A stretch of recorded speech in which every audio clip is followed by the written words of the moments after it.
Welcome to the Glenn Mercer Show, where we talk all things vegan. If you're not already vegan, no worries, we'll get you there. If you are, tune in for health advice, information on climate change, and all the damage done by our most destructive industry, animal agriculture. We'll also talk cooking, theater, film, and culture. My 2 reasons for starting this podcast: to entertain, to inform, and to make people vegan. Oh, that's 3. Shit.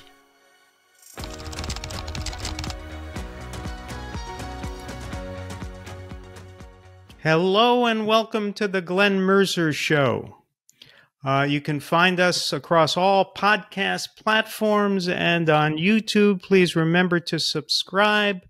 Our special guest today is my new friend, Geoff Palmer, who is, believe it or not, 60 years old. He is a 38-year vegan.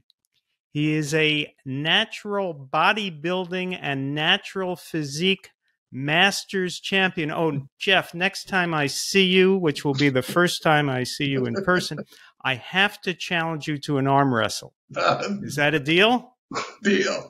All right, because I am deceptively strong, and That's awesome. You may want odds. Geoff is also the owner of the Clean Machine plant-based fitness nutrition business. He's an author, and he was selected number 40 of the top 100 most influential vegans by Plant-Based News. And he created the first all-vegan bodybuilding competition in the world. Geoff, welcome to the show. Oh, thank you for having me. It's an honor to speak with you. You're so well accomplished and have such a rich history within this movement. Oh, go on. So tell us your story, Geoff. You've been a vegan for 38 years. How did that begin? When you were a teenager, were you interested in things vegan? Where does your story start? Yeah, so my actually first introduction had a 6th grade teacher who was vegetarian, and I thought it was interesting. He brought 2 rats into our classroom, and he said, okay, everybody with healthy snacks like carrots or celery sticks, you feed the one on the left, and everybody with Cheetos and cookies and stuff, you feed the one on the right, and let's see what happens. And after about a month, the one on the healthy eating one was running around the cage, doing exercises, having fun, sniffing everything. The other one was just sitting in the corner, fat and lazy. His teeth had turned yellow and he looked sickly. And he goes, well, that's what you're doing to your body. You now see that right there in front of you. Okay, now to the animal rights activists out there, we are not endorsing this experiment. No. Do not do this at home. Okay? No. It's not Geoff's fault that his teacher did this. Don't hold it against Geoff. Don't hold it against me. There was one rat eating a lot of bad processed food. We apologize to that rat. Okay, go on, Geoff. Absolutely. I do not condone in any way animal testing. But it was an interesting seed that was planted. And but it kind of just, I dabbled with it a little bit in grade school, but it was too strange and peer pressure and everything else.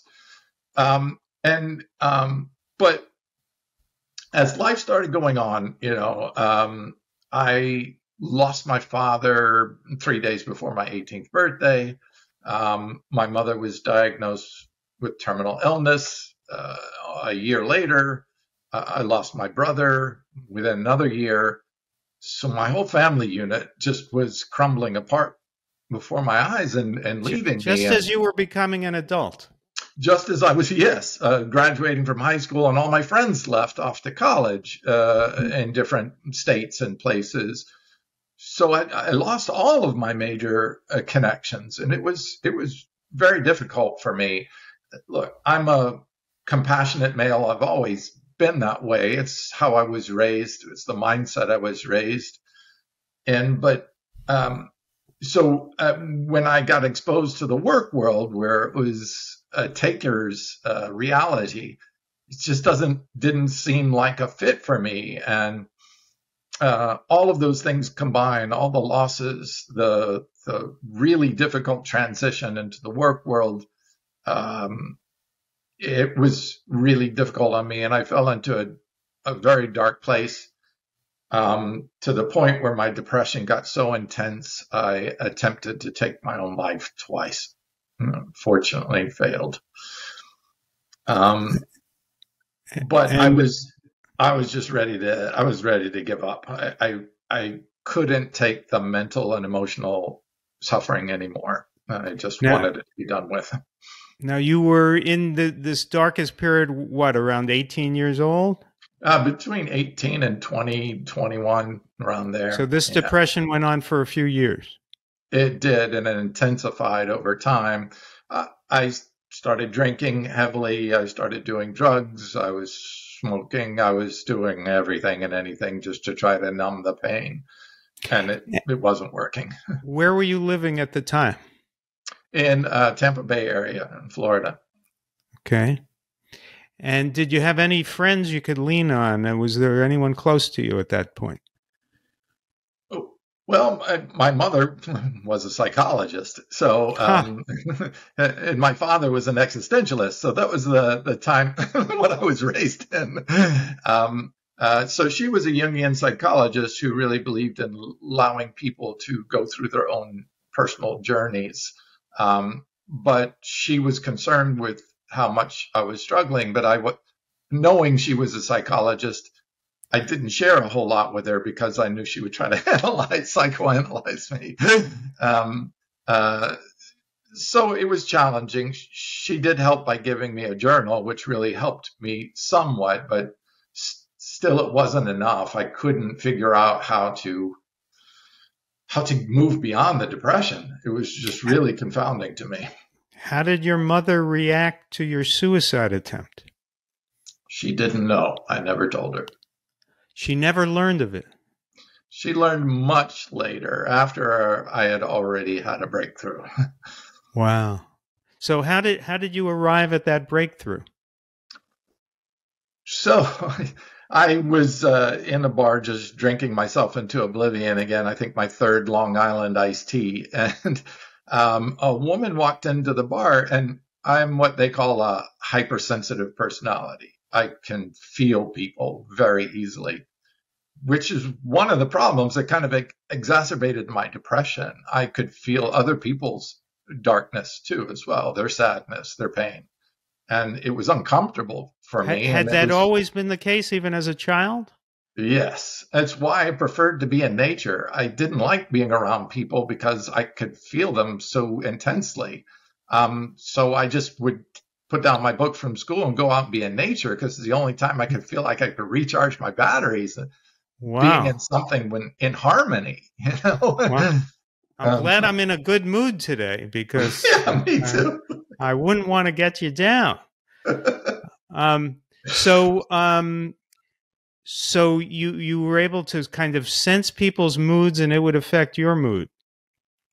And to the point where I didn't learn how to not do that. It was like a door that was permanently open. I didn't know how to close that door in appropriate circumstances. Well, I've since done that, but it's taken me many, many years to learn how to do that. And it wasn't until after I had an extraordinary breakthrough.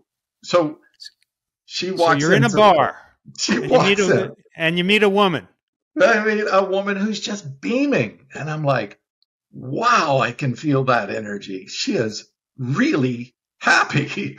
And I had never seen her before, never met her, never anything, but I could feel it. And I was ready to just end it all anyway. So I said, what the hell? I'll just walk right up to her. And I walked up to her and I said, teach me how to be like that. And she's like, what? And I said, happy. You look so happy. And she goes, oh, I just came from a healer who really helped me, with a breakthrough. And I'm like, do you think he could help me? And she said, sure, I can take you to him. I mean, she laughed at first because a complete stranger coming up and asking her how to be happy.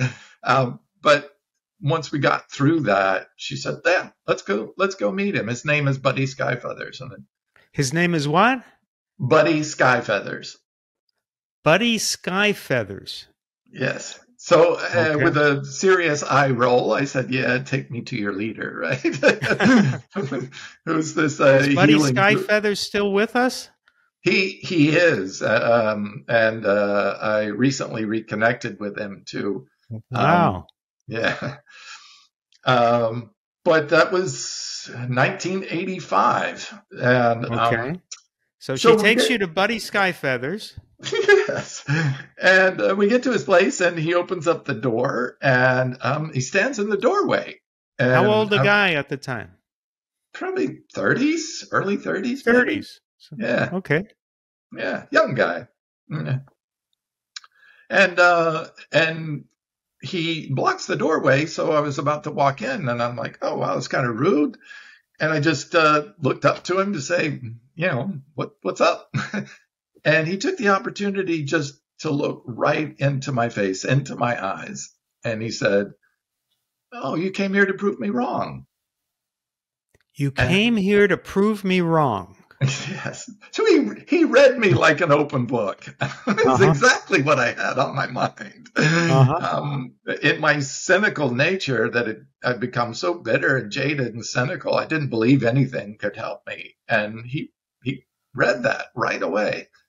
And so we get in, and I said, "All right, well, let's play then. Obviously, you see things that other people haven't been able to see, so I'll play." And we sit on the pillows on the ground, and we're just talking about. You froze here, Geoff. Oh, okay. Okay, let's take it again from you see things. Okay. So we walk we walk in, we sit down, and we're just talking about pretty much nothing. And he says, "Okay, it's your father." And I said, "I didn't mention my father." He goes, "You don't need to. You don't have to. It's all over your face. I can read it in you." And I said, "Okay." So my father died just a while before, just recently. And he said, he died of what cause? Alcohol.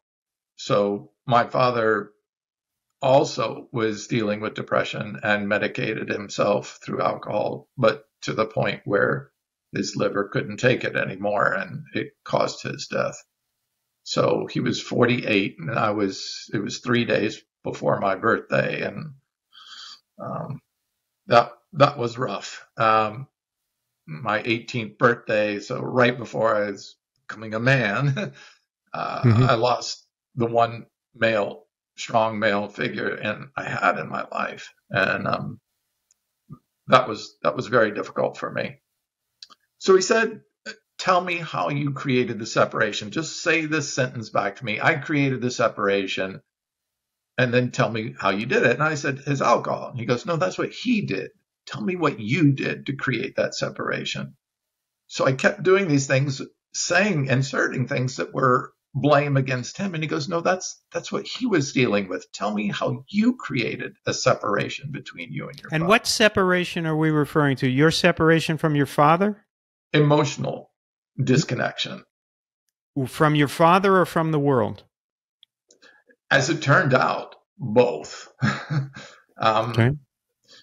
So as I was doing this, and he kept pushing the responsibility back on me to accept the responsibility of how I created that distance between my father, emotional separation between my father and himself. And all this anger, it just reached a breaking point. And all this anger coupled with all this sadness and just crushingly came out of me, and the tears just poured out of me. I've cried so deep like I've never cried before. I mean, my stomach was hurting. My face was hurting. It was so clenched so tightly. It was to the core of my soul. I felt like I was releasing this anger. And it was strange because I had so much love for my father. and so much anger for him leaving me and abandoning me right when I needed him most, right when I'm going into adulthood and have to deal with the working world. And he's not there. He's not there to consult me, to share with me, to help me understand how to cope in this society. I was so angry. But when I released that anger, I felt this amazing amount of reconnection and of love for him and forgiveness.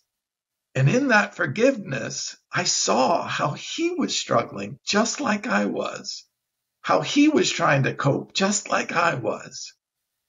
And oh my God, it reopened that door of love to not only to him, but to myself.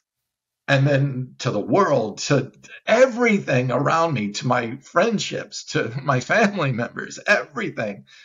I didn't realize that in my anger, I was shutting down my ability to love and connect to not only my father, but to everything. And that's what was causing my depression.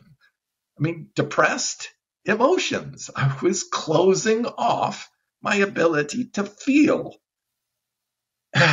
Breaking that door wide open, I swore. I said, I'm never shutting this door again. This feels too good. But I was so alive with energy. My hands felt like they were plugged into light sockets. They were buzzing with energy. They were tingling. My scalp was crawling. I started seeing yellow aura light all over the place. I could not see it. It was just that much of an intense energy release and flow. I said, oh God, how am I going to sleep? I felt so high. I didn't feel like I was even barely walking on the planet. I felt like I was floating. It was an extraordinary experience. But well, this is proof that you just can't prove Buddy Skyfeathers wrong. That's for sure. No, he was more right than I had ever even thought possible. Now, what about that woman you met in the bar? She had come with you to this meeting, right? So did she witness all this? She did. And it kind of triggered an additional breakthrough for her just out of my own intense experience. Wow. Yeah. So did you stay connected to her? I did. We became friends for quite a while until she started traveling around the world, and I've never seen her again, unfortunately. Oh. Well, I hope she's listening. I hope so, too. What's her first name? Oh, my God. It's been so long. It's 38, almost 4 decades ago. You don't remember? I'm blanking right now. Well, if you're listening out there, call in, tell us your name. All right. So you have this extraordinary breakthrough. You're feeling alive and full of forgiveness and hope and joy. What do you do next? Well, I got home and I realized I was so energized there was no way I was going to sleep. So I just sat up meditating, and I said, "What do I meditate on?" And I said, I've just been released from the greatest suffering I've ever experienced in my life. And that joy is so, I have no words for it. I said, how do I pay this forward? How do I give this back? How do I share this with others? Obviously, I don't expect anybody to go through such an intense experience that I did. And I don't think people have to. I think I was coming from such a dark place of wanting to die, of wanting to end life, of finding no value in it, to, oh my God, I've never felt so alive before in my life. But how can I pay this forward? So I just sat in meditation in gratitude. And as the sun started rising, I looked out the window and I saw the sun breaking the horizon. And I feel that kind of energy rising inside myself. And the higher voice in me just said, stop harming the animals. What did the voice say? Stop harming the animals. Stop harming the animals. Where did that come from? I have no idea. I was just so thankful from being released of my own suffering. I asked, how can I reduce the amount of suffering in this world? Now, you weren't at that time thinking about the rat that ate the corn chips, were you? No, that was Or, long gone. That was all right. 10 years, 15 years So for before. some reason, you after this amazing epiphany, this life-changing spiritual experience, the voice in your head says, "Stop harming the animals." And you don't know where that came from. I don't, other than the fact that I've always been connected to nature and connected to the animals. And maybe that was just a reconnection to that extension Wow. of love to everything. I realized I don't want to cause suffering to anything, and much less myself or others. And it just made so much sense. It was like instantly I said, how come I never saw that before? That's so obvious. Of course I don't want to hurt the animals. Why am I eating them? So I And had you quit. ever questioned before eating animals? Had you Never. pondered becoming a vegetarian or a vegan? That maybe a day or two back in my sixth grade class, but it was fleeting. So I you had hadn't never. been thinking about this. This wasn't an issue in your life. Nope. You were eating the standard American diet, I presume. Yep, for sure. McDonald's and And Burger you King. go through the spiritual epiphany, and the voice comes into your head that says, "Stop harming the animals." That's extraordinary. And so right in that moment, I quit drinking, I quit smoking, I quit doing all drugs, and I quit eating all animal products that moment. Now, smokers will normally say it's very difficult to quit smoking. That nicotine addiction is strong, and they'll say, "Oh, I've tried a dozen times, and I've tried the patch, and I tried meditation, and I tried standing upside down for a week." And you stopped smoking without difficulty at that point? So this change was a clear voice to me that those things just don't serve my purpose anymore. I found a new purpose. When I had that breakthrough, my whole worldview changed. I used to view the world as a hard place to live, a difficult place, a place that I was uncomfortable in, and a place that what was I to get out of this world? But when I went through that breakthrough, I started seeing the world as a place, as an opportunity to give to others. It's not, I feel like at that point, I realized I didn't come here to get something. I came here to give something. And that is my joy doesn't come from getting things. It never has. It's always come from being able to give to someone, seeing somebody's face light up when you give them good information or you give them a hug, or that's the joy I feel.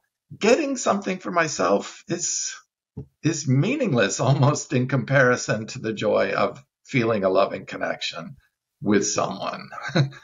So the power of that realization overcame any trivial, I hate to use the word trivial because to many people they're powerful, but withdrawal symptoms or anything like that is normally involved with overcoming addiction.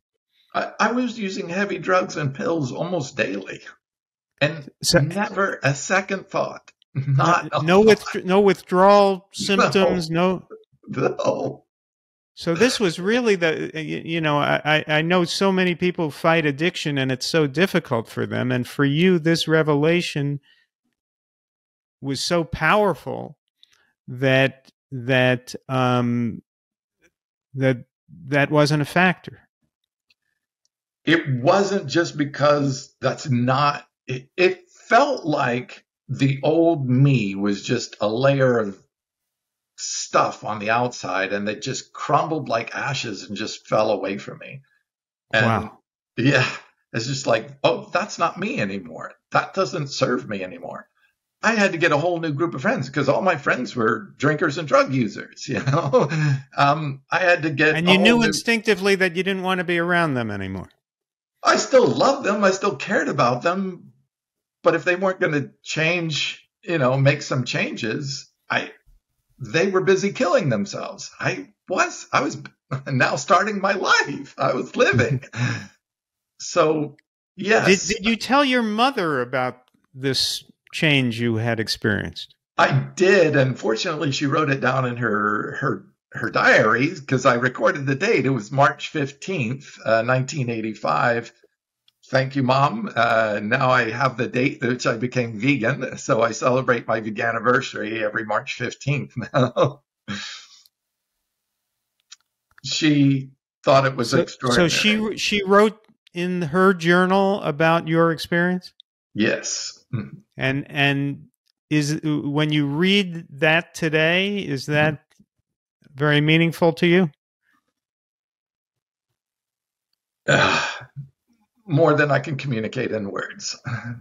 Yeah. She really supported my journey and my growth. She helped provide information for what I was going through because as a Jungian psychologist, which is much more based in your energetic levels, not just psychoanalysis like Freudian, she was much more energetically centered.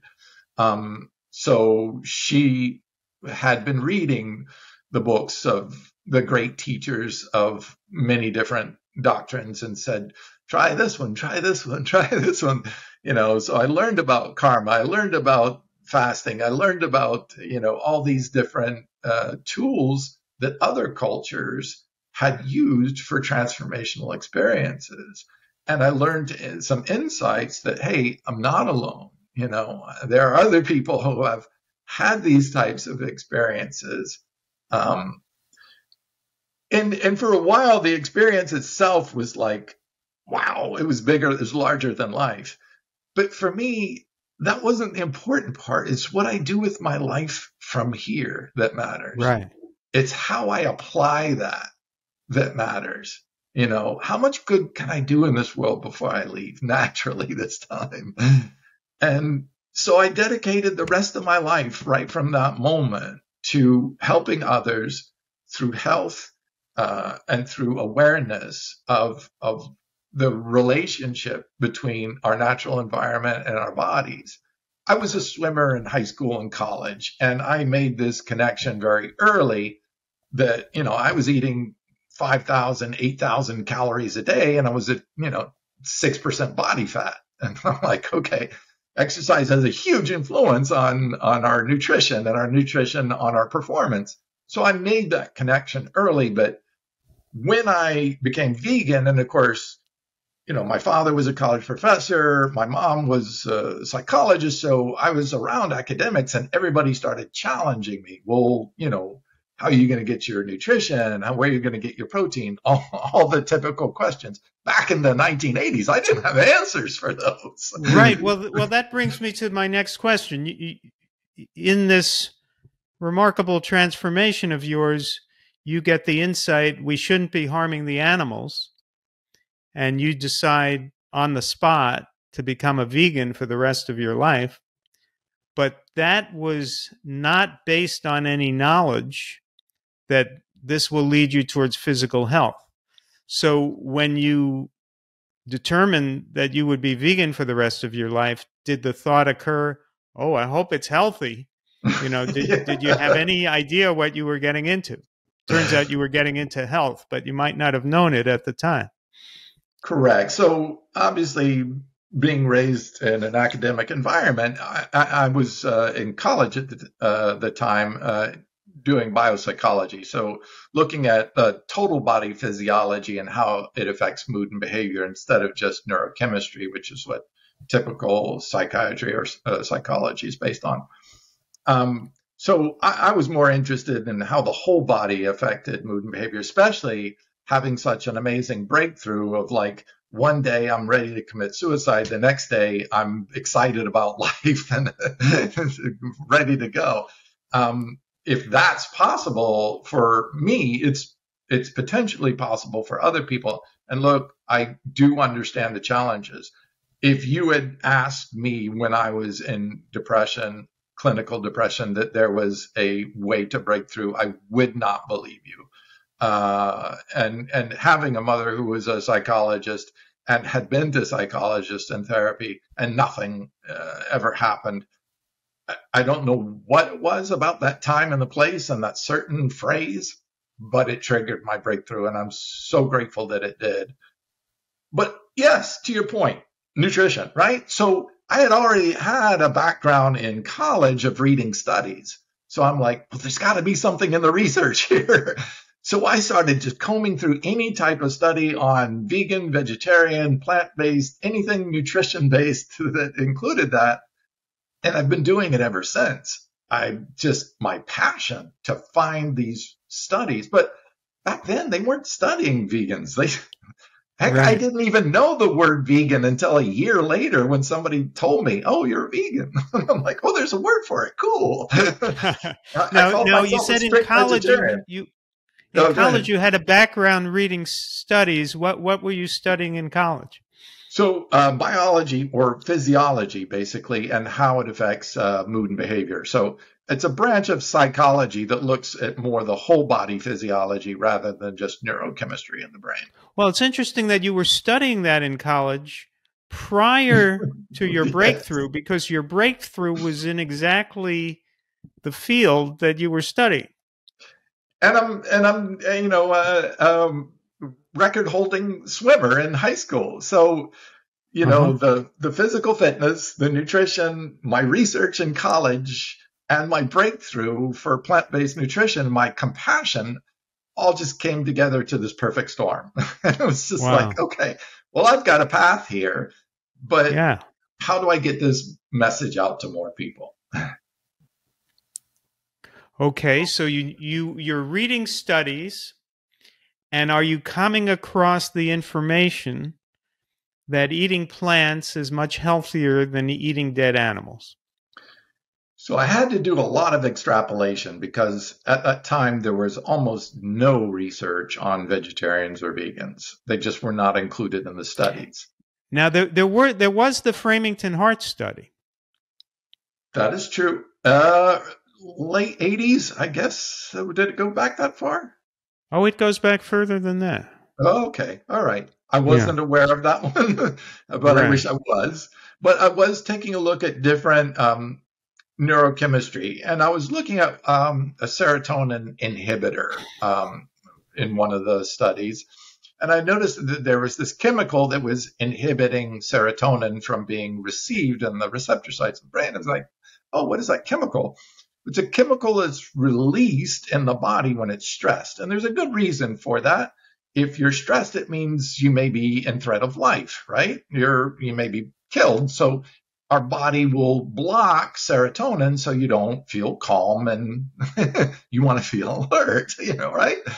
So I'm like, oh, okay. And I'm looking, where's that chemical coming from? And it was a chemical coming from our food. So when animals are killed, they release this flood of these neurochemicals into their flesh, into their tissues, because they feel they're going to die. And it's not the same as this chemical. It's similar, but so similar, our body thinks that we're under the same threat of life and death and inhibits our. So I'm like, wait a minute. It's not only inhibiting the production of serotonin in our gut through our microbiome, it's actually blocking it in our brain. So literally, we're taking on the unhappiness of the animal who has just been killed biochemically. I'm like, so I'm reading this book on karma, and then I'm reading this study showing the biochemistry of how the actual act of killing the animal is being somewhat experienced in the human being that eats it. I'm like, oh my God, is that That's the biochemical definition of karma? karma. Exactly. Yeah. So, so these are sometimes called the fear poisons that Yes. that come from the slaughtering of animals. Um, and so when you discovered that, you had a kind of scientific basis for the diet that you had adopted it for other reasons, for more spiritual reasons, spontaneously, as it were. And now that you have some science backing it up, what do you do? Well, obviously, most of the doctors and even the scientists were not supporting a vegetarian or vegan diet. The protein fear and protein myths, even back then, were even more so back then, were pretty intense. Now we know, all essential amino acids are created by plants. The animals can't even create them. So where do you get your protein is kind of a silly question because it all comes from plants. It's not even an argument. We now know that's biological fact. But it's still prevalent. I go into the gym and people see, 17-inch arms on a 60-year-old dude and said, how do you get like that? Where do you get your protein? That's still the first question. And it shouldn't be. We should be teaching this in high school and basic biology that all essential amino acids are either made by plants or microbes. Animals do not. It would be nice if some doctors knew it too. Yeah, true. Yeah. You can't build muscle without plants. It's impossible. If they don't make the essential amino acids, no animal survives on this planet. It's called the trophic order. You start out with the producers of all nutrition, which are microbes and plants. They produce all the nutrients for every animal on this planet. No animal survives without them, period. So all of our nutrition comes from plants, microbes, or the help of the sun and nature. That nothing comes from an animal. Animals are consumers of nutrients. Humans are just like every animal. We consume nutrients in order to get it. Plants make nutrients. They take sunlight, and so the carnivores are just the indirect consumers of the plant-based nutrients. Yes, exactly. They're the most dependent of all of the things. The higher you go up in the so-called, top carnivores. Food chain? Yeah. They're the most dependent. That's why it's a pyramid, because they're the fewest at the top, because you have to have more food than animals, right? So it gets smaller and smaller. There's lots of microbes. There's less plants. There's less animals. There's less carnivores. It gets less and less each time you go up because they're more and more dependent on everything below them to survive. So being a top carnivore is the most dependent animal on the planet. Right. They're the first to go when the food supply scares up. So you've determined that the science is backing up your epiphany. Yes. And how do you turn that into a career path? That was the next big question. So, I'm like, okay, people are not going to probably connect too much to the breakthrough that I had. It's not a usual experience. I get that. And I'm not expecting that. And for God's sakes, a lot of people don't need to go through such a traumatic experience and shouldn't have to. But how can I get people to at least shift a little bit in their own life to reconnect? It's that reconnection, reconnect to nature. We're exploding our natural resources and our environment. It's destroying us because we're disconnected to it. Being disconnected to blacks allowed for slavery, or other races allowed for slavery. Being disconnected to women and objectifying them allowed for sexism. It's the same with speciesism. We're disconnected to the animals. We're objectifying and using them as objects and resources, not seeing them as sentient, caring, feeling beings. And to me, racism, sexism, and speciesism are all the same ilk. It's all the same disconnection. And I want to help people reconnect. So I said, how can I do that in a way that modern Americans won't think is too woo or strange? And I said, all right, what are some of the things that people do on a daily basis? One, they eat. All right, let's start with the food. And then two, we've got to exercise. We've got to move or we get serious disease states, diabetes, obesity. Just read a report that the CDC is projecting that 85% of Americans will be overweight or obese within the next 6 years. 85%. It's extraordinary, isn't it? There's so much obesity and overweight in America that just in our lifetimes we've seen it. You know, when I was young, there were very few obese kids, and now there are so many obese. There are kids with what they used to call adult onset type 2 diabetes, and it is I live in a college town. And it almost seems like half the college kids are obese. I once went downtown and I see this long line. Now, when I was a college kid, if there was a long line, it meant, I don't know, that Bruce Springsteen was in town or something, that there was something happening. So what was this long line? And it was a long line because a new chicken finger place opened.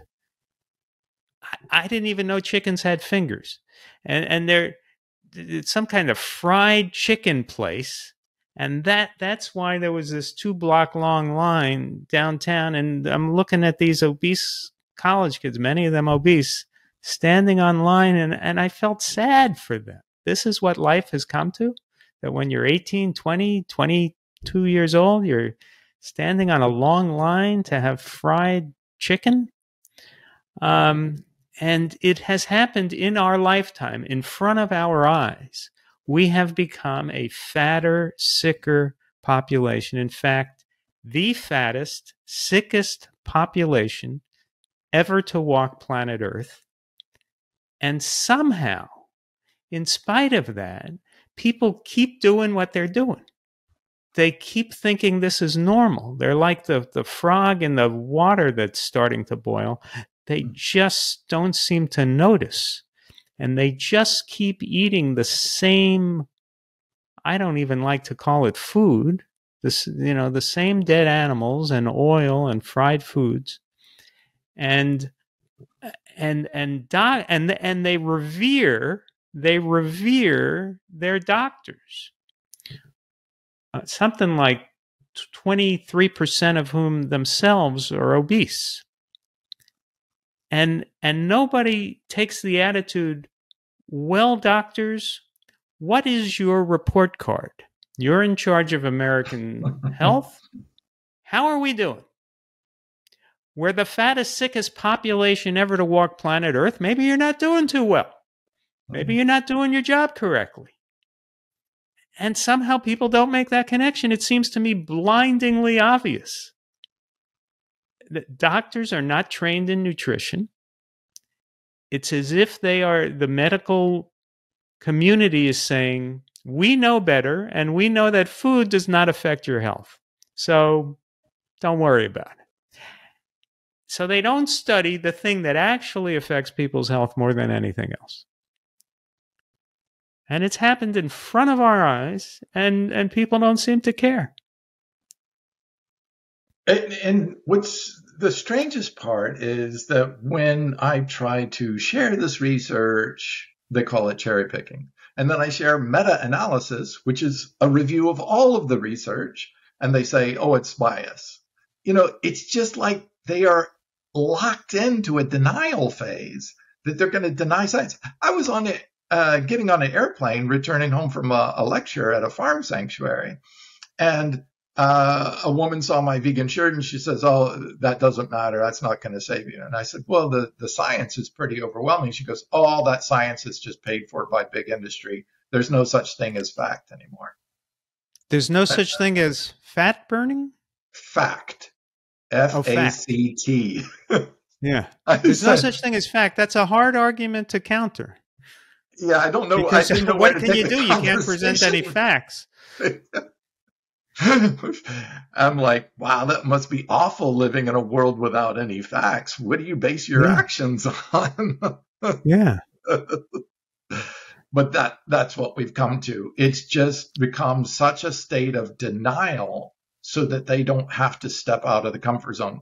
The whole society is built up around do as I do and you're fine. You won't be judged. You'll be like everybody else. So we're a bunch of sheeple following along, doing like everybody else does, and it's killing us. We're all going off that cliff like good little lemmings, all together, holding hands. Whee! Off the cliff we go. Here comes heart attack. Oh, I got diabetes. Oh, mine's high blood pressure. Oh, my kidneys are failing. The average person in the United States, by the time they're my age, are taking up to 14 different prescription drugs. That's on average. Right. Look, nobody in my family so far has made it to 60, and I'm 60 and I'm in the best shape of my life. And I'm older than you, Geoff. I'm older than you, and I have never taken the pharmaceutical drug in my life. And I like to go to my doctor once a year. It's just like a tradition.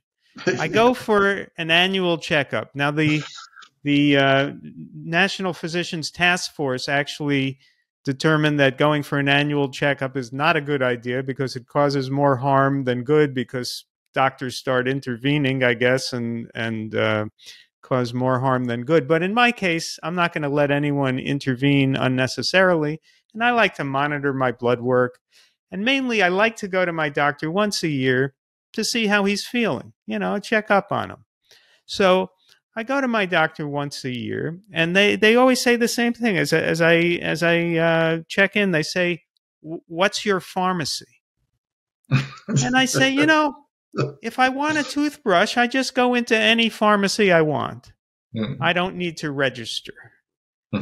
And they say, "Yeah, but where do you get your prescriptions?" And I said, "Well, why would I have prescriptions? I said, "I eat plants. I don't have prescriptions.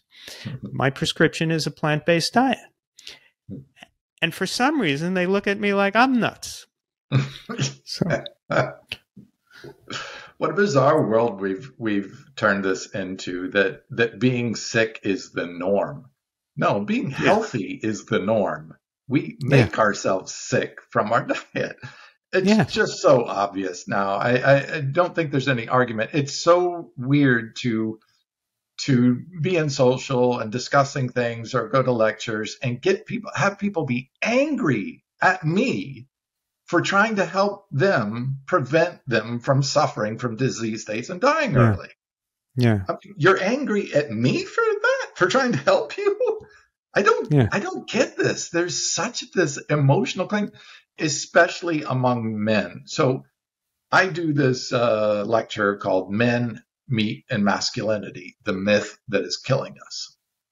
And there was a great poll, 1,000 people, and they polled and they said 73% of males would rather die 10 years early than give up meat. Now, wow. A study came out later. No. Here's what's stunning to me about this. Don't these men who apparently would rather die early than give up meat, don't they have people in their lives who they love? Don't they have children, spouses, parents? It just strikes me as so extraordinarily selfish to eat meat, even if you put aside the cruelty to the animals, which is hard to put aside. Even if you put aside the fact that it's destroying the planet, which is hard to put aside. If you care about your family, why would you want to kill yourself with meat without even trying the food that you and I know tastes a lot better? The taste buds are adaptable. So they may think that they like the taste of fat, the taste of hamburger and cheese and so forth. They haven't tried healthy food. And they don't know what you and I know, that if we tried to eat some of that fatty gook, we would spit it out. Taste buds are adaptable. So just like all tastes are adaptable, it's a failure of the imagination. People do what they do day after day after day, and they don't imagine that it could be different. And they don't imagine that it could be better. And they don't imagine that it could be euphoric, as you discovered in your early 20s.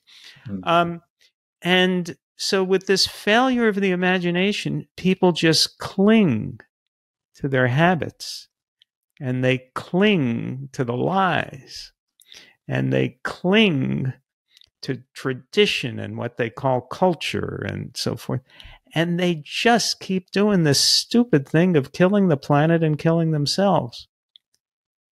And you know, you and I are left to look at it and wonder, and it's not just you and I, it's millions of our fellow vegans and people on the path to health. They did a polling in a study and found that in America, self-identified vegans, women accounted for 80% in the United States of vegans. So that's a huge disparity. So it's really a gender issue of adopting and making the change. And I think that So you think it's men who are holding us back more than women? Oh, by far. You know, unfortunately, men are still dominant decision makers in this world, in policy and politics and business. They have more CEOs. They're the ones that make the calls of promoting change or not, or resisting change.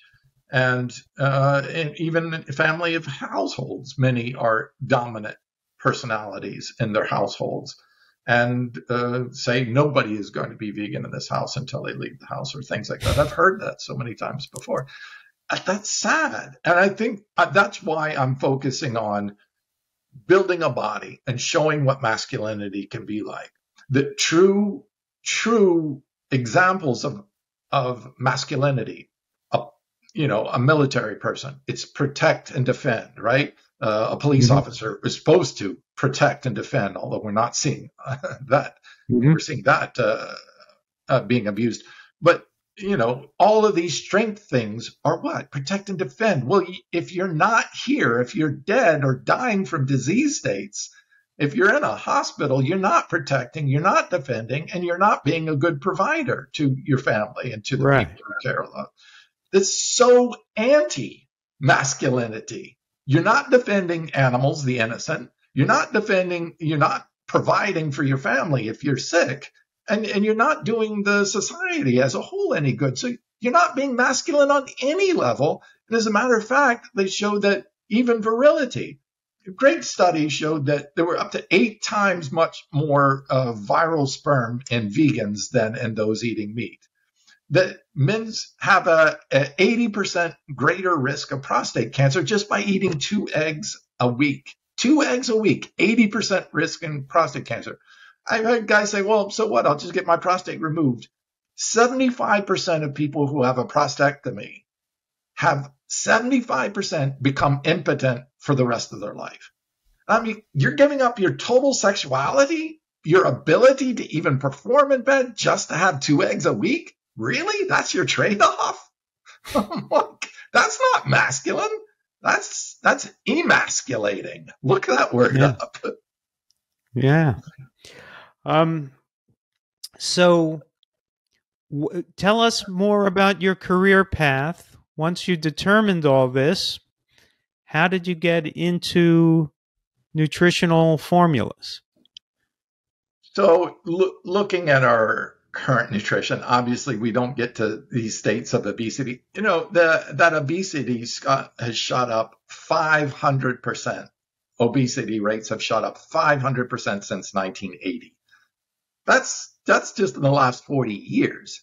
Right. There's something really broken with our food system if that's the case.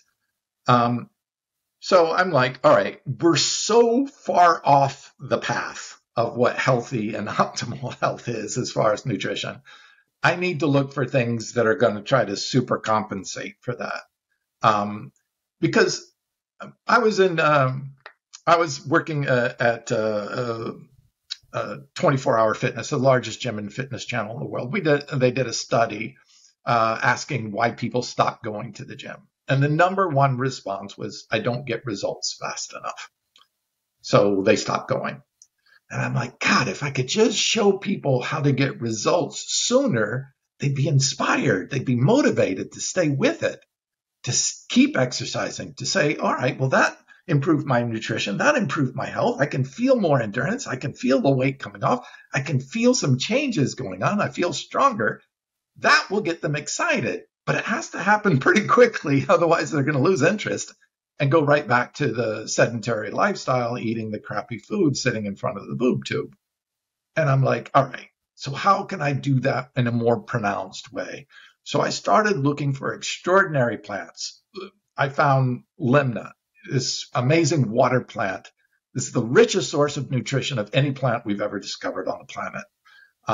It's actually the first plant to actually pull the bacteria that makes B12 up into its root system. So when you eat the whole plant, you actually can get 100% of your bioavailable vitamin B12. This is the first plant to show this.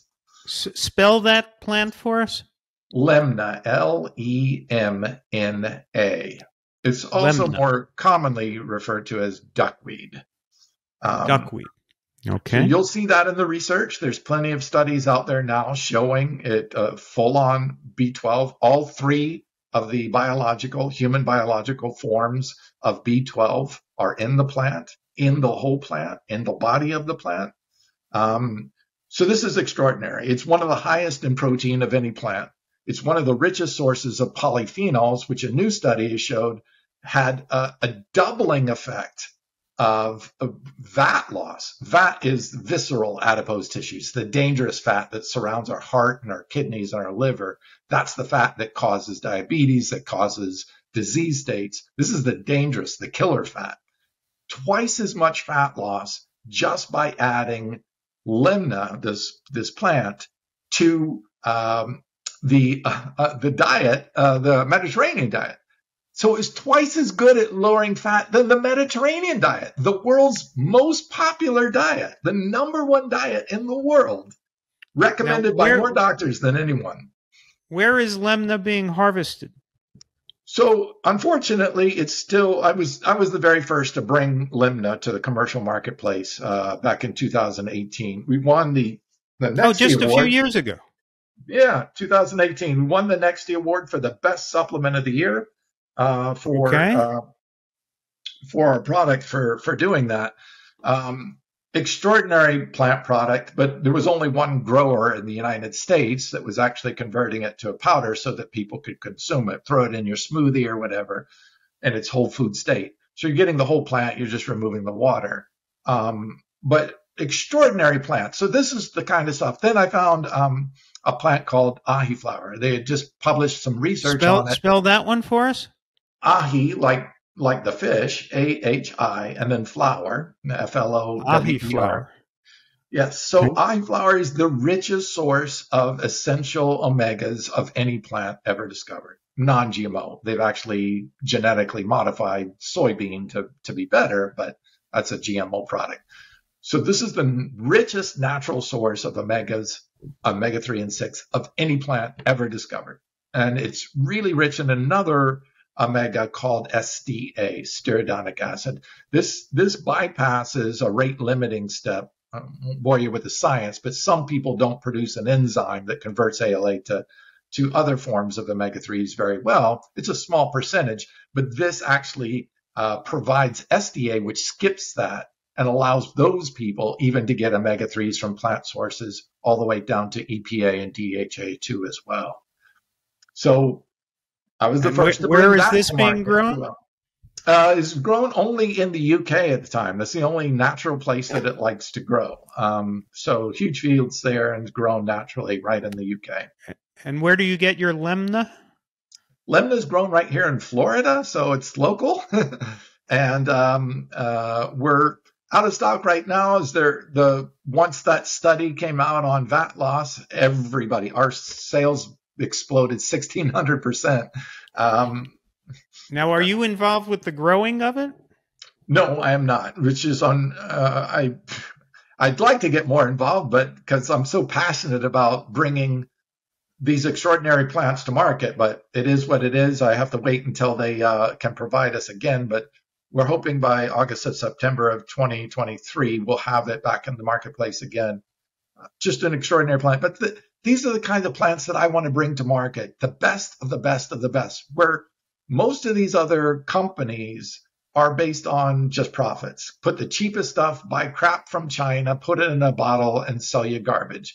And I don't believe in that. That's marketing. I'm not in it for the money, or I'd be doing something else. To be honest, I like lecturing and teaching more than I do selling. I hate selling. Now, I'll bet you'll agree with me that even if you take daily lemna and ahi flour, yes, to wash down your sausages, you're not going to be doing yourself much good, right? No, there should be diet first, always.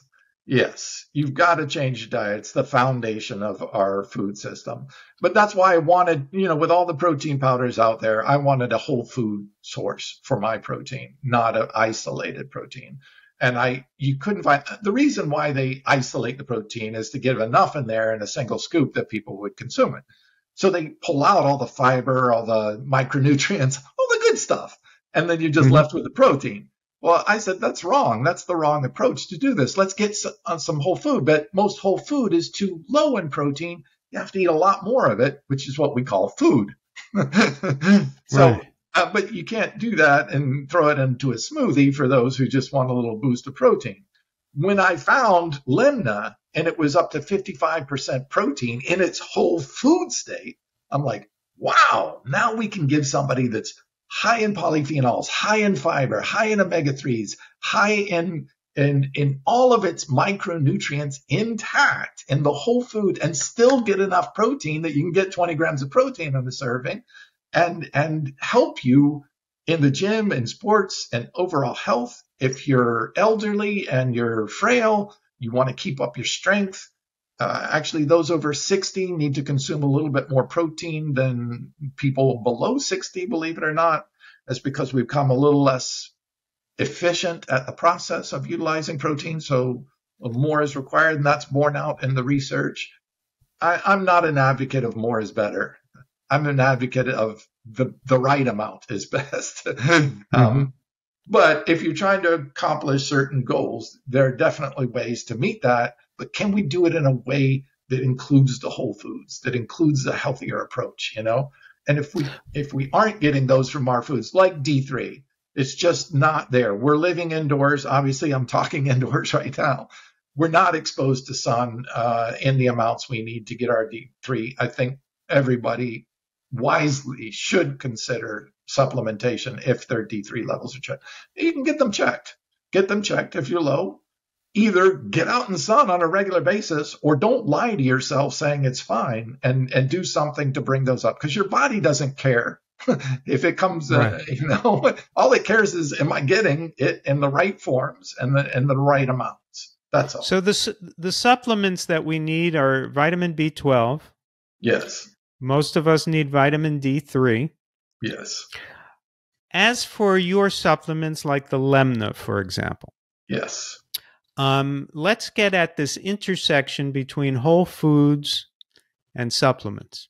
Yes. Because I have an unusual characteristic. I cannot swallow a pill. I have no idea how people do it. I see people, put the pill on their tongue and take a sip of water and toss their head back and it's gone. I try to do the same thing. I put the pill on my tongue and I take a glass of water and I toss my head back and the pill flies out of my mouth. I have no idea how people do this. So for a long time, my attitude was, well, I don't need supplements. I took B12, which was chewable or dissolvable, and I didn't take anything else. And then I thought about it and I thought, well, some of these supplements are not multivitamins. Some of them are things like herbs that are like milk thistle, and they're in a capsule. And if I open up that capsule, and I pour the milk thistle on my dinner, then what's different than if I had cooked my dinner with rosemary or some herbs? I'm just getting herbs in capsule form. So my question to you is, is your lemna in a capsule? Could I do the same thing? And what is ultimately the difference between an herb in a capsule and food? Yes. And that's a really good point. I ask people what the number one most used supplement is, and most of them can't guess. Maybe you can. What the number one most used supplement in the world is? Is what? Take a guess. What do you think the most used supplement in the world is? The most used supplement in the world, not a multivitamin? No, it's actually salt. Salt. Salt is a mineral that our bodies need, sodium chloride in the case of salt, and we supplement our diet with it. So, coffee and tea are herbal extracts. Right. We don't think of them that way, though. Our spices, like you just said, are herbal powders. Why are we, looking at? There's an amazing cactus flower that I found. It's 2 published human clinicals that showed it reduced prostate issues by up to 80% within 3 months. I'm like, okay, if people have this issue, what is it about a cactus flower that you're reticent to not take if it can improve your life and possibly even save you from prostate surgery or prostate death? Prostate cancer is one of the fastest growing cancer killers of men in America. And I'm like, you're afraid of a capsule because of the capsule? Come on, it's just a plant. So I'm really, and then people say, like ashwagandha, one of my favorite herbs of all time, is an adaptogen. And I love the class of adaptogenic herbs because they assist the body in regulating. Most things have either a stimulating effect or a depressing effect, either get something to work better or work less. And adaptogens actually do both. And they do so by helping our body get better and more efficient at doing what it's supposed to do better. That is either depressing or increasing. So I love herbs that do this. They work in harmony with our body. And I'm like, but ashwagandha, how many of you have sat down to a bowl of ashwagandha this morning for breakfast? Yeah, no one. So if these have such wonderful benefits, health benefits, that can help our lives when we're surrounded by toxins in the air and the water, and we're exposed to EMF radiation, we're exposed to all kinds of contaminants, why aren't we using these gifts of nature in a way that's accessible to us? To benefit our health and to benefit our life. I think there's a lot of bad companies out there, every industry, whether it's making shoes or making supplements or making food. There's bad players out there. You do need to pay attention to who the good players are and understand a little bit about what are the better forms of different supplements and stuff like this. Like probiotics. I would never personally waste my money on probiotics because I have such a healthy gut microbiome. I don't need them. I'm not pro supplement on everything. I think vitamin K2 is unnecessary for healthy vegans who have healthy gut flora because we consume so much vitamin K1 that our gut, actually a healthy gut, can transform that into vitamin K2. And a good, healthy vegan should never, ever need to take it. Now, if you've had a round of antibiotics, we've probably wiped out that bacteria. And then, yes, there may be a place for taking a K2 supplement until your microbiome gets healthy again. So I think there's a place for certain things, but understand when and why and where and what to take. Not all supplements are good. Not all supplements are needed. How do you feel about most multivitamins? I think there are forms of different supplements. Like there's different forms of vitamin E. It's called the L form and the D form, or the DL form. So there's different forms. Some are synthetic. Synthetic ones have shown to possibly even do a little bit of harm. So I think it's important to, one, be as close to nature identical as you can get.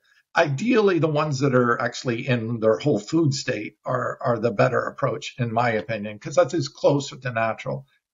When I hear people talk about allergies, and I'm like, okay, so what is an allergy? An allergy is our immune system attacking something it thinks is foreign. And it's amazing when I started looking at the research of allergies increasing in the United States, and the bar graph goes like its typical 90-degree increase, right, over the years. And then I look at the use of genetically modified organisms, and it mirrors that path almost identically. And I'm like, okay, somebody's not drawing the correlation here. The more we have GMO foods in there, the more we have allergic system. Why is that? Because our immune system is based on identifying proteins. When a whole protein comes into our body says that's either food, or it's a bacteria, or a virus, or a pathogen, or a parasite. And it identifies, if I don't know in my catalog from my immune system, that protein, if I don't identify it, I'm going to attack it because I'm going to assume it's something that's going to harm my body. So that's the pro-inflammatory state. When you genetically modify a food source, you change its proteins, and our body doesn't recognize that protein and starts attacking it. You know, I hear so much about these gluten intolerances, and I'm wondering how much of that is not gluten intolerance, but since wheat and soy are the most genetically modified foods, are we just reacting to the genetic modifications? And rightfully so. Our body should attack anything that doesn't belong there. Now, do you take multivitamins? I do a whole food multivitamin, and I hope to be making one that's even better. I'm having trouble finding ones that I would use. So we're going to create a whole food multi that is actually true whole foods. So the nutrients in their real whole food state. So with all the different other chemicals, because if you take vitamin C, it does so much. But if you take vitamin C with bioflavonoids, which is exactly the way nature packages it, then it's much more effective. So I think getting closer to finding their vitamins in their natural states with all the coactives in there together with them is the better route to go. Now, if you're eating the optimal whole food, low fat, no oil diet, plant-based diet, why would you need a multivitamin? It's not necessarily true that you would need it, but here's the rub. Even eating organic whole food, plant-based diet, our plants grown in the United States, our fruits and vegetables grown in the United States are grown in very nutrient-poor soils. The plant and the food is only as good as the soil. There's a whole movement to try to reinvigorate our soil. If you haven't seen the movie already, Fantastic Fungi is an incredible glimpse into how important the fungi are to the plant's overall health and its nutrient uptake. We've put fungicides on all the soil and reduced that exchange of nutrients. Look, so the root systems of a plant will go down, and it'll actually send carbohydrates, sugars, glucose, and essential amino acids down into the root system, into the soil to attract bacteria and fungus. They come over and say, thank you, plant, for feeding us. And in exchange, we'll make these minerals more bioavailable to you so you can absorb them for your good. It's a nice symbiotic relationship, but we've wiped out that soil. We've tilled it and killed it, and it's dead soil. There's no microbes. There's no fungi in there to help the plants absorb these nutrients. So we're getting fruits and vegetables that are so poor in nutrition, it's not the same. If we were living in nature and wildcrafting, yeah, I'd say you're getting probably more nutrition than your body will ever need. We're just not in that reality anymore. And how about if you buy your fruits and vegetables organically grown? Organic is better. Veganic, even better. If you haven't heard the term veganic, it's using only plant matter to use as fertilizers for the organic growth, rather than horse manure or dead fish or other things that are used in organic farming. Yeah. And so what is your diet like, Geoff? Just like reading the Vegetarian Society definition of vegan, I'm doing as well as far as practicable. And I love that choice of word practicable, not practical, practicable. That means your ability to practice it in modern current states. We can't avoid killing animals. Unfortunately, I drive a car. I hit bugs. It happens. Heap things crawling across the road on occasion. I try to avoid it. I'll brake for a bug, a lizard or whatever. But we do the best we can. And I'm not into perfection. I am into seeing the world as perfect and me as imperfect, and happy being imperfect, but doing the best I can to the best of my ability. Okay, so that was a philosophical answer to the question. Let me get a practicable answer to the question. When you get up in the morning, what do you typically have for breakfast? So I like doing high polyphenol foods in the morning. Most people don't answer that way. High polyphenol. Okay, so what do you have? Blueberries? So, all the berries: blueberries, strawberries, cherries, bananas, which are actually a berry. Blackberries are really great, really high in polyphenols, and dark greens. So kale, collards, spinach, lemna, all of the richest source of. And do you take your lemna in the form of a capsule? Powder. It's a powder. As a powder. Yes. Is that how your company offers it, as a powder? Yes. So you can just take a scoop and put it right into a smoothie, and now you get your full servings of greens, or full servings of vitamin B12, and it's whole food state. So there's no reason why lemna couldn't be sold in a spice jar, right? It can be sold any way you would like to. Yeah. Yeah. I mean, it could be considered like a spice that you pour over food, right? Yeah. I consider it more just like a dried. Or have you ever had kale chips? Yeah. Okay. Well, if you take a kale chip and you just crush them up, that's a powder. Because you've evaporated the water, and you've taken a dark green, evaporated the water, and now it's a powder. That's the same thing. We just take the lemna out of the ponds. It goes right up a conveyor belt, is cold pressed, and then dried, and that's it. It goes pond to powder in about 40 minutes.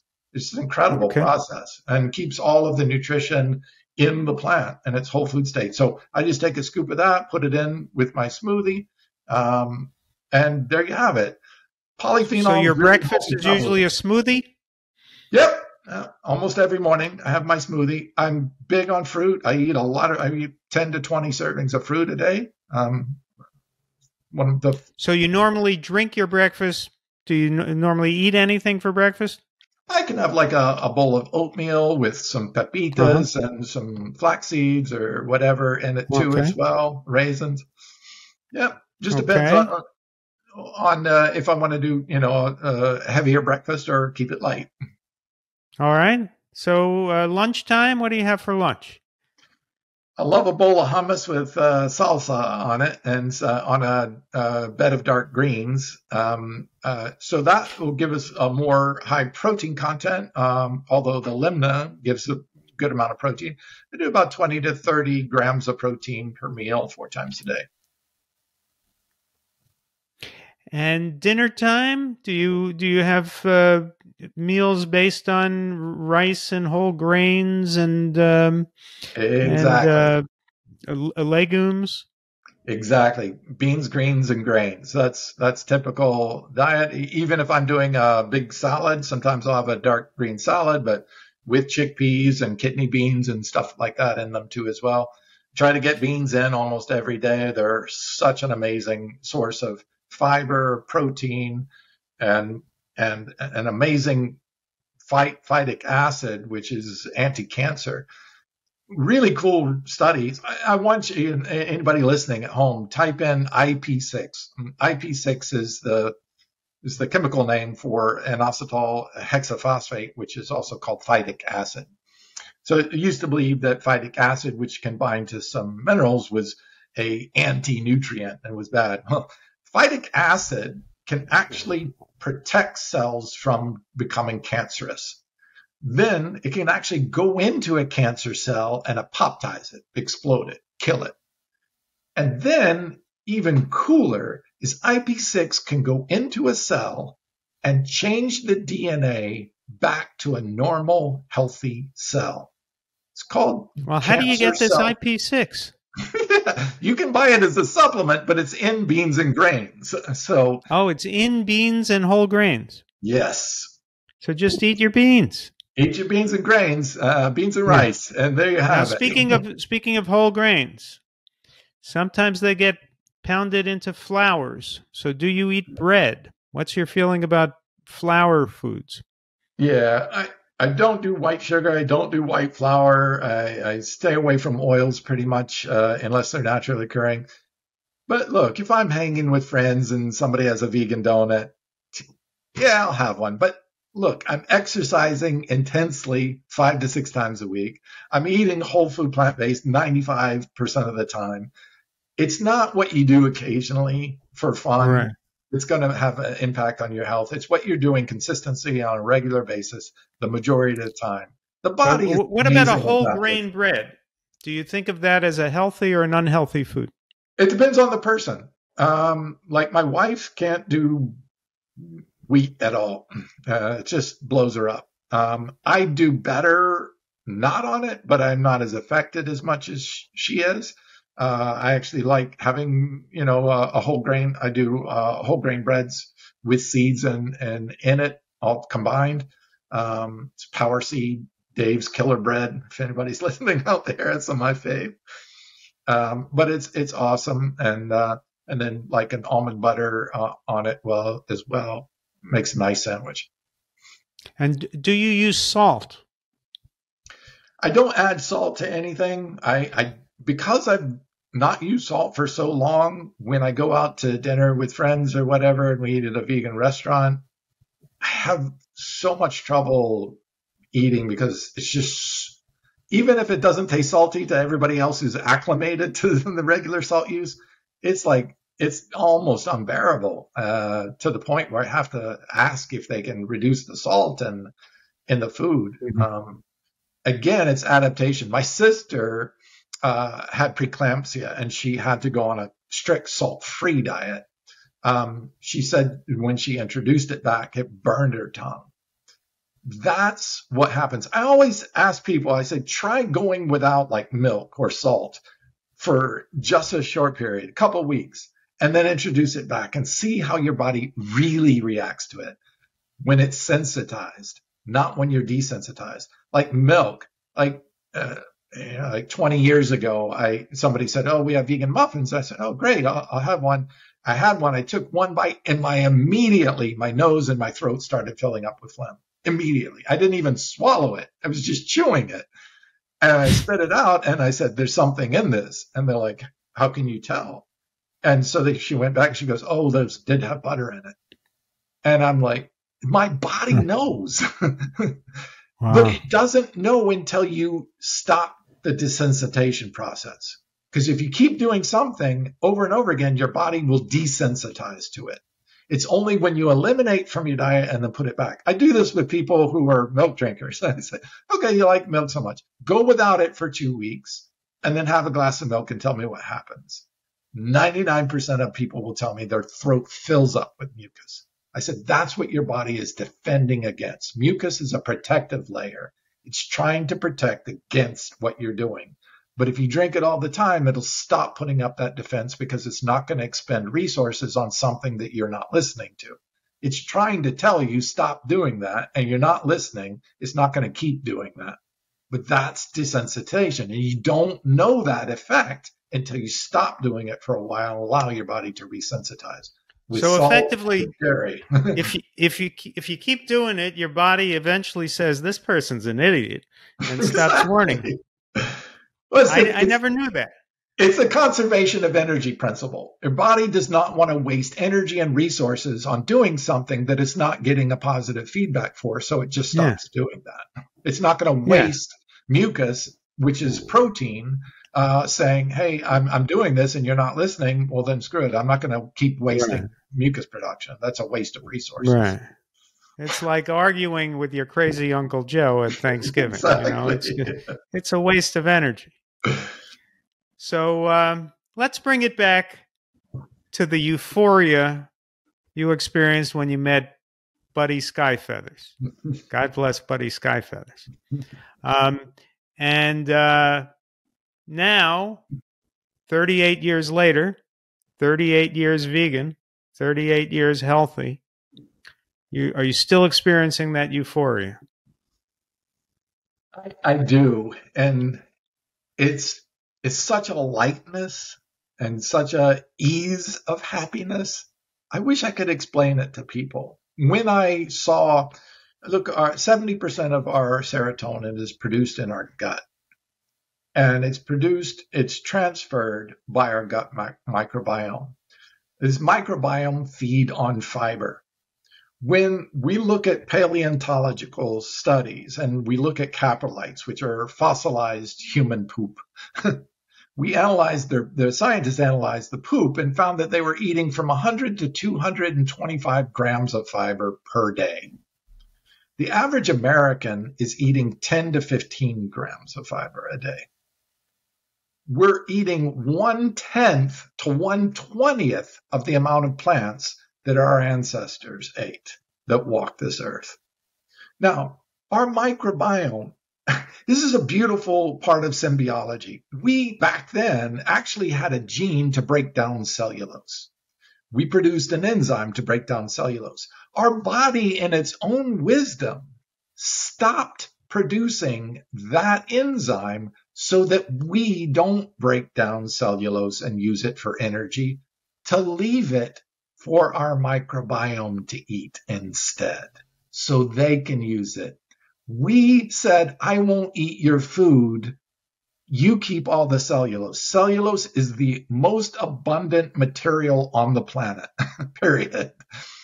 And our body said, no, my microbiome is so important to my overall health. To 70% of our digestion happens because of our microbiome, not our own enzymes. They have over 60,000 different enzymes to break down carbohydrates. We let them have that food. We let them have the fiber. And Americans are not eating enough of it. If we're deficient in one thing, it's not protein, it's fiber. And fiber is what our microbiome feeds on. And if you starve them to death, here's an amazing thing. There's a particular microbiome bacteria called Oxalobacter. So you've heard about oxalates, right? It's one of the things they hold against a vegan diet. Oh, that spinach is high in oxalates, right? It's an anti-nutrient. It's not, because we have a bacteria called Oxalobacter that specifically eats those oxalates. So they did some research on people and they took oxalates out of their diet completely. Well, what that does means you're not feeding those oxalobacteria and you're wiping out the oxalobacteria. Now, when you put that oxalate food back in, when they reintroduced spinach, everybody in the study doubled over in pain because they weren't able to digest it. Because they took the food source out of people's diets, they weren't able to properly process what's in our food. So the solution becomes to reintroduce it slowly. Is that right? Correct. Allow those, keep feeding them small, and they'll grow and they'll multiply and you put them back. They found that just taking, and in this case, it would be a good thing, but just taking a probiotic with Oxalobacter, one single dose, reversed the risk of kidney stones. One dose. That's how our body, our nature, it's all dependent on plants. All we have to do is just put the right amount of plants in and we're good to go. Right. And you know, the USDA, which insanely makes our food recommendations, the the agency that is in the pocket of the farmers, would recommend 5 to 7 servings of fruits and vegetables per day. And yet the average American eats something like 1.5 fruits and vegetables a day, and it's mainly French fries, which is insane. And I think 5 to 7 at breakfast, I'll have 10. I mean, think of what you put in your smoothie. I mean, what the hell is hard about 5 to 7? I mean, I'm eating plants all day long. So, if I take oatmeal in the morning, I put all kinds of berries on it. I put arugula, and my breakfast will have 5, 7 more servings of vegetables. So, and I don't worry about what a serving is. Do you? I just think, give me the fruits and vegetables and I'll call it a serving.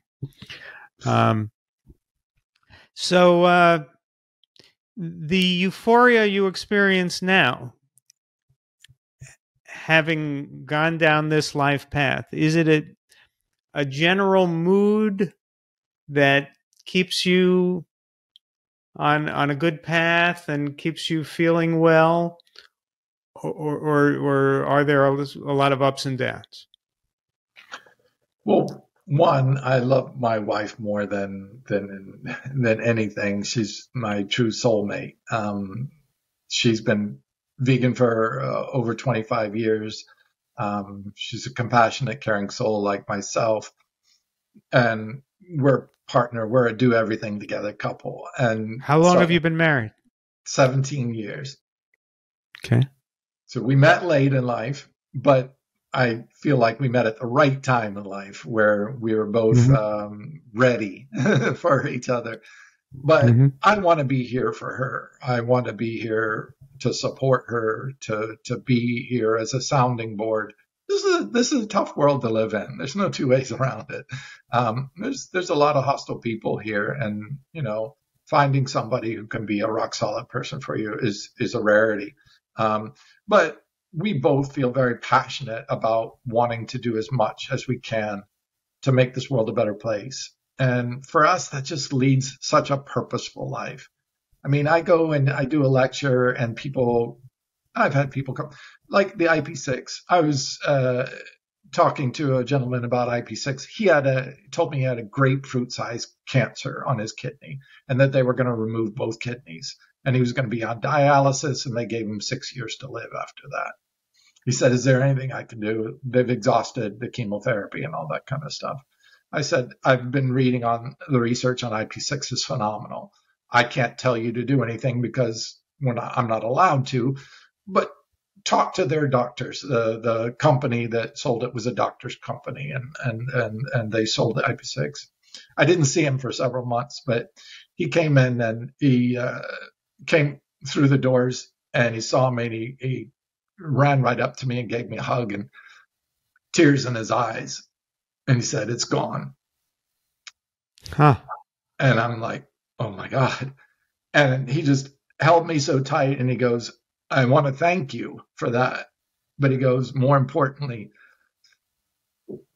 my wife and kids want to thank you.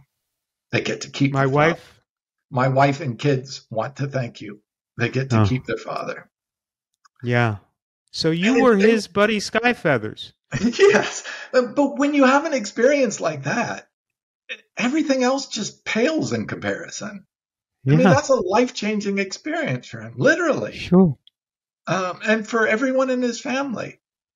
So he had taken IP6 in what form? Just by eating a lot of beans? A powder form. Yeah, it's a powder form. You can get it as he took it as a supplement. Mm-hmm. Because he had very advanced stage 4 cancer already. And what form of cancer was it? Kidney cancer.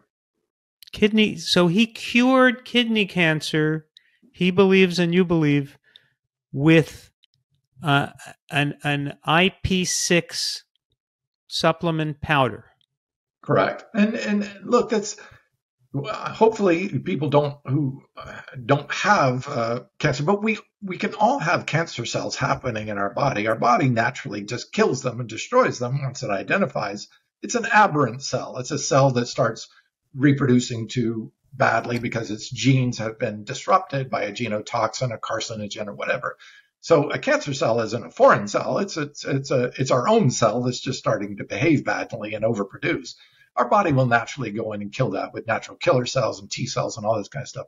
It's a natural function that happens all throughout our lives. The problem is if we keep doing these toxins and then keep feeding it with all these things that stimulate the growth of it, that's when it gets out of control and that's when it starts killing people. But nature has some of these nutrients like IP6 and some other amazing phytochemicals that help our body fight and deregulate and deprocess these things.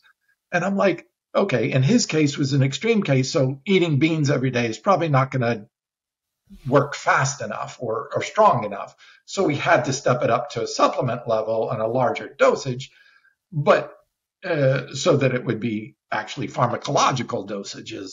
But I'm saying if we're consuming these phytate-rich plants, beans and grains and some greens on a regular basis, you're already getting that cancer protective effects. So you won't need to get to that level. Right. So the supplement is a therapy when there's a problem, but if you eat right, you may never require that. Exactly, because it's really in the food. These are food medicines, right? Yeah. And this idea that food is medicine doesn't seem to have occurred to the entire medical industry. Assuming, let's give them the benefit of the doubt, that they are trying to help people. One theory is the cynical theory that they're just trying to keep Americans sick so they can make money by their interventions. I hate to believe that, so I try not to think that way. So the other theory is they're just not aware of it. It just never occurred to them. These people running med schools, the young doctors being trained in med schools, the doctors in their practices, it never occurred to them that food might be medicine and that what you eat might affect your health. And if that's the case, that is so remarkably short-sighted and frankly foolish. And we know that doctors are generally intelligent people. You generally have to have good scores to get into med school. It just astonishes me that they can't make this most obvious of connections. It's amazing that with all the research that we have, we know that diet and exercise are two of the biggest contributors to either good health or ill health. Yet they're not treating it from that end. They're treating it from a drug. And I'm like, well, wait a minute. It wasn't the drug that caused the problem. It was the diet and the lack of exercise that caused the problem. Why not treat the cause? Why not tell them to change their diet and start exercising? I don't get that. And, when doctors do address diet, they'll sometimes say something very helpful to their patients like, and remember to eat healthy. Well, they don't seem to know themselves what healthy is, much less their patients knowing what healthy is. It's a good concept, eat healthy. But you need to know what that means. And they don't know what it means because they're not looking at the research and because they were, when I say they weren't taught anything about nutrition in med school, in a way, that's not true. They were taught something. They were taught that nutrition doesn't matter. Because when you go to med school for 4 years and you work those horrific hours on internships and all the training to become a doctor, and they work these doctors long and hard, maybe a little too hard during these internships, where they're up for 48 hours and so forth. The doctors learned the lesson that, nutrition couldn't possibly be too important or somebody would have said something about it. So they're getting an implicit lesson. They're not getting any explicit instruction on nutrition. They're getting an implicit lesson. And then the reality is that you can have an obese doctor and you could go to your obese doctor for your heart disease, for your type 2 diabetes. And that obese doctor is licensed to give you instructions on nutrition. He or she is licensed to say, try to eat healthy, or have more protein, or watch your carbs, or whatever insanity might occur to your obese doctor that he might have heard on the morning radio. Whereas you and I are not licensed to give nutritional advice to people. So we always have to start with the disclaimer: talk to your doctor, even if he or she is obese. And that is the insane world we live in. Well, thankfully, there are some good plant-based doctors that are now. Oh, there are a lot. And you know, the lifestyle medicine doctors are the best doctors in the country. Indeed. And you could find them at the Plantrition Project and other. And there's a growing force of these wonderful plant-based doctors out there. And, you know, when people make the argument between the animal food-based diet and the plant-exclusive diet,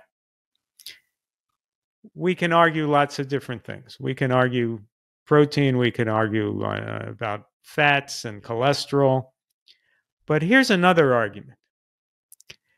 There is an entire movement of thousands and thousands of plant-based nutritionists out there who weren't taught this in med school, but they've come across the truth, and they have transitioned their own diets and their medical practices to teach people to eat a healthy plant-exclusive diet. There is no corresponding movement of doctors who have discovered, oh, sausages and eggs and cheese are what's healthy, and it never occurred to me, and now I'm going to teach that. You know, there's no countervailing movement, because there are no doctors who have discovered that, because it isn't true. Now, there are doctors who may believe that, you know, because they're listening to talk show radio or something. But there are not doctors who have discovered, oh, if I treat my patients with sausages every day, they get better. There's no countervailing movement. So that alone, if you just look at what are the chances that thousands of doctors would discover plant-based medicine and advocate it, and nobody discovers sausage-based medicine and advocates it? Maybe that's because the sausages aren't doing you any good. It was an incredible study on the correlation between dietary cholesterol and atherosclerosis. Atherosclerosis, or the clogging of the arteries, is the number one cause of death globally, and by far the number one cause in the United States. So atherosclerosis leads to not only heart attacks, but dementia, Alzheimer's disease, kidney failure, diabetes, hypertension. It's a massive killer. And so a Russian scientist back in the turn of the century, the 1900s, early 1900s, discovered that when you feed an herbivorous animal cholesterol, dietary cholesterol, 100% of the time they will get atherosclerosis. So they tried this experiment on carnivorous animals, animals that eat meat, and 0% ever got atherosclerosis. So atherosclerosis is a disease that is only found in herbivores when they consume dietary cholesterol and saturated fat. You can feed saturated fat and cholesterol to a carnivorous animal, and they will never, ever develop atherosclerosis. So they said, well, if that's the case, well, let's look at humans. So they did autopsy research. Obviously, you can't cut open 15-year-old human beings to find out what their arteries look like, but they did autopsies. So those who died by suicide or by car accidents or trips and falls or everything else. So they looked at it from the age of 15 to the age of 70, and they found 100%, over 1,000 people in the cadaver study, 100% of the humans had atherosclerotic plaques in their systems or lesions. 100%. Yeah. When you feed cholesterol to herbivorous animals, 100% they will get atherosclerosis, the number one cause of death in the world. And when you feed them to humans, they get atherosclerosis 100% of the time. They found atherosclerosis is starting to happen as early as 9 years of age. Right. It's clear we should be consuming zero dietary cholesterol. We don't need it. It oxidizes when we cook it. The vast majority of cholesterol that we eat in animal products is cooked, even when it comes from fish. That oxidized cholesterol is fatty, it's sticky, it sticks to the arterial walls. You couple that with inflammation. There you have it. We know that. And this is in all doctors' textbooks. They know dietary cholesterol, especially oxidized dietary cholesterol, the kind humans eat, causes atherosclerosis. We know that 100% of the time.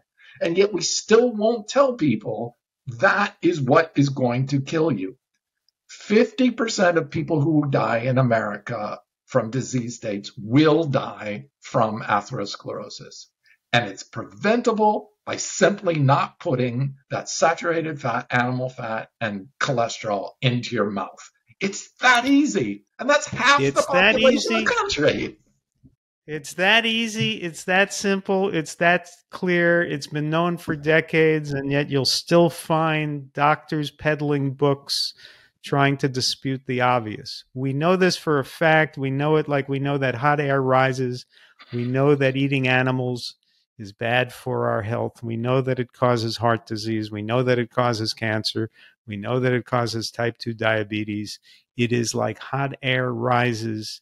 It is like 2 and 2 equals 4. It is a certainty.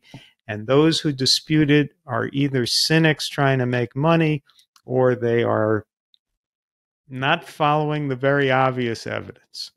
There are science deniers, in effect. We are just making the case for science. Geoff, I told you we would go for an hour. We went well beyond it. It's been a pleasure speaking with you. People can find your website. We're at cleanmachineonline.com. Is that right? That's correct. I do Facebook Lives every Thursday at 4 o'clock, too, on the latest research that is showing over and over and over again why a plant-based diet is healthy. I just did one on why you don't actually even need to supplement DHA. Supplementation. This was the last thing about omega-3s. I've worked with some researchers. I have now over 20 research papers showing there's absolutely no reason that ALA and plant-based omegas are sufficient enough to supply the human body. It's unequivocal. It's called carbon isotope research. It is not arguable. It is a slam dunk. This was the last bit of piece saying that you need to take fish or animal products to get your DHA. It's not true. Don't believe the hype. The research is finally out proving we were right. The plants were right all along. That's the kind of information I want to bring. And I'm going to keep touting these studies as they come up and more come up. And I'll be sharing them, putting them in layman's terms for everybody to understand, and hope you can share them too to help people. My goal is to help people not suffer. I hated suffering when I was suffering with depression. I don't want to see anybody else suffer, and I hope you don't. So I hope you can make changes in your life to avoid some suffering. I lost my mother, my brothers, my father, all before they turned 60. I'm 60 now and loving life. It doesn't have to be that way, and I hope that for you and your families. Well, thank you for that message, Geoff. And I want to dedicate this interview to Buddy Skyfeathers, who you've been in touch. How's Buddy doing? He's doing well. Is he on a vegan diet? He is not. He's doing a carnivorous diet right now. I'm trying to talk him out of it. He's doing a carnivorous diet right now? Yes. Oh, after all that, Buddy is eating meat? Oh, now you've got to do for Buddy what Buddy did for you. You got to turn that around. I hope I can. I was open at that time. You can only you can only lead people to the information. You can't make them. They still have to change on their own. We were doing so well until I learned that Buddy is eating meat. I'm just so disappointed. But, you know, Buddy, you've done a lot of good for the world, at least indirectly, by helping Geoff. So, but Buddy, I hope you clean up your diet. And thank you all for joining us. Please remember to subscribe and like. That would be appreciated. We're trying to get to 2 million subscribers. And last I checked, we're a little bit shy. But if we could get to 2 million subscribers, that'll be very good for the vegans. And that'll be good for the animals. Thank you again, Geoff, for joining us. And see you next time. This has been the Glenn Mercer Show, where everyone listening turns vegan, regains their health, and annoys their friends and relatives. Find us on YouTube at The Glenn Mercer Show and across all your major podcast platforms. Don't forget to subscribe.